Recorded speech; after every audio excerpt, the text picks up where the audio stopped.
Hello everyone, welcome to the module on the renal system. In this module, we will talk about the renal anatomy. Okay, I'll cover three basic structures in the renal anatomy, that is the structure of kidney, the glomerular structure and the course of ureter, which is really important for the entrance point of view. The kidney is a bean-shaped structure divided into two parts in the cross section, that is the outer dark cortex and the inner light medulla. The medulla is further divided into pyramidal structures, that is the medullary pyramids or the medullary papillae. The blood supply towards the kidney is the renal artery and the venous drainage is the renal vein. This structure is called as the renal pelvis, which joins and forms the ureter. Is it clear? Now let me just clear that the left kidney is taken during the living donor transplantation. Now why is it so?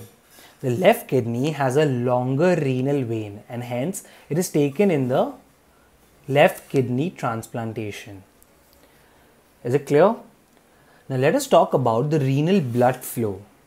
The renal blood flow starts in the renal artery following to the segmental artery.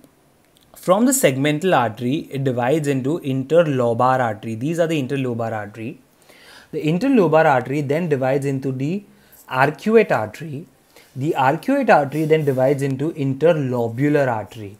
So it is renal artery, then segmental artery, interlobar artery, arcuate artery and interlobular artery. The interlobular artery then enters into the nephron via afferent arteriole. Okay. From the afferent arteriole, the blood goes into the glomerulus and then exits the nephron by the efferent arteriole.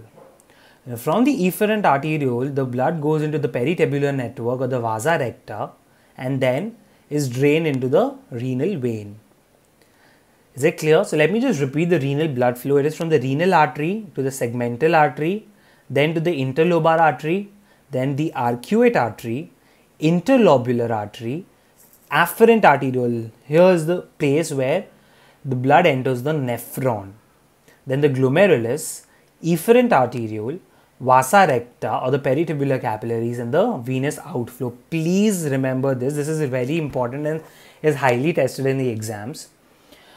The left renal vein receives two additional veins. Okay, so the renal vein also receives the suprarenal and the left gonadal veins before it drains into the inferior vena cava.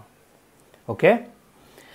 Now, due to, even if there is excessive renal blood flow throughout the kidney, the blood in the medulla is less than the blood in the cortex. The renal blood going to the medulla is significantly less compared to renal cortex.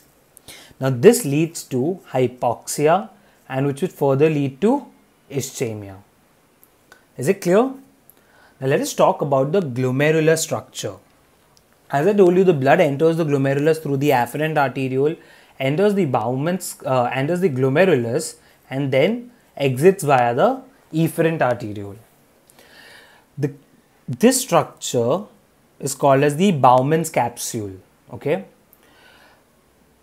There is a structure present between the afferent arteriole and the distal convoluted tubule, which is called as the juxtaglomerular cells. So juxtaglomerular cells play a vital role in renin-angiotensin-aldosterone system. I've already explained the role of juxtaglomerular cells, macula densa cells present in the distal convoluted tubule in the renin-angiotensin-aldosterone system.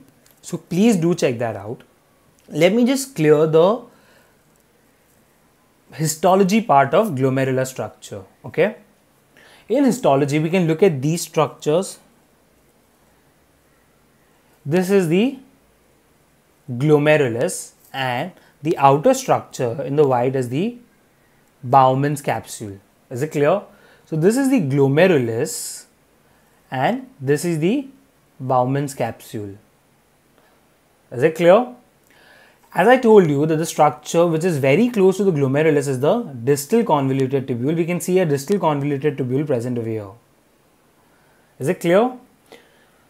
Now let us talk about a very important section, that is the course of ureter. Okay, so how does the ureter travel? It primarily arises from the renal pelvis, travels under the gonadal artery, okay, then it travels over the common iliac artery. So it travels under the gonadal artery, then it travels over the common iliac artery. Is it clear? So under the gonadal artery, then over the common iliac artery, and it again after that travels under the uterine artery. Is it clear? Please remember that and mark it very, very important. During gynecologic processes like ligation of the uterine or the ovarian vessels, it can lead to a damage to the ureter, since the uterine artery is just under the or just above the ureter. Okay, since the ureter travels under the uterine artery, it is just present above the ureter. Is it clear? So there is a uterine artery and then there is a ureter.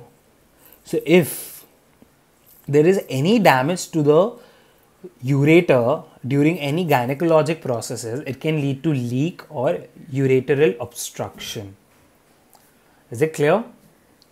Now, the bladder contraction processes the intravesical ureter and prevents the urine reflex. Okay? Or the urine reflux, that is the vesicoureteral reflux.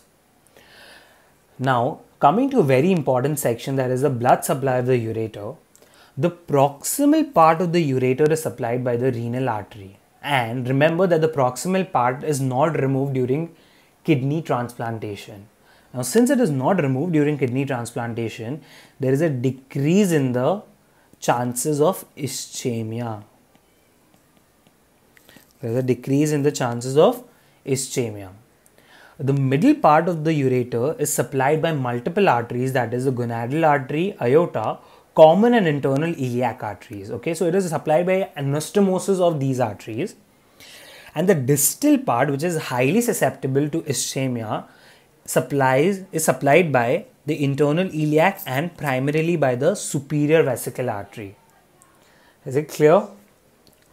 The three important points where there is ureteral obstruction are the ureteropelvic junction, the second is the pelvic inlet, and the third one is the ureterovesicular junction. Is it clear? So these are the three places where there is maximum chances of ureteral obstruction. So this is a brief overview about the kidney. Thank you for watching this video. If you enjoyed the video, please click on the like button and do subscribe to this channel. Let me know in the comment section below which topics do you want me to explain. Thank you.